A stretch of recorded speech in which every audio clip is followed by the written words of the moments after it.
Good morning, Pilipinas! Sa mga humihigop ng mainit na kape, kasama ang masarap na pandesal, tutok lamang dito sa Panahon TV.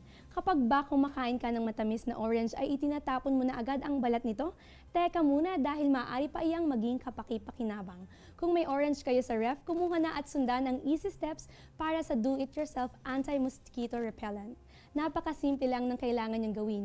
Hatiin sa gitna ang orange nang hindi isinasama ang pinakalaman nito. Dahan-dahang alisin ang laman nang hindi nasisira ang balat para makagawa ng tila mangkok na lalagyan. Huwag kakalimutang itira ang gitnang parte nito para magsilbing mitsa ng ating kandila. Ang pinaka-importante ay ang sangkap upang mataboy ang mga lamok. Ito ay ang citronella oil.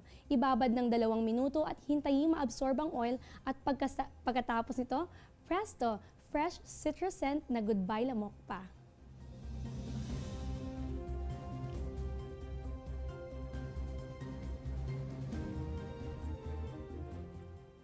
At kung usapang pagkain, alam kong isa sa ating pinakainabangan ang masarap na salo-salo sa Noche Buena. Nakaprepare na ba ang Christmas menu ninyo? Simulan na magplano dahil 62 days na lang, Pasko na. At dyan po muna nagtatapos ang aming programa. Ito ang Panahon TV kung saan walang pinipiling panahon ang pagbibigay impormasyon. Ako po si Ini Suntayas, nagpapaalalang sa anumang panahon, maging mapagpala sa iyong kapwa.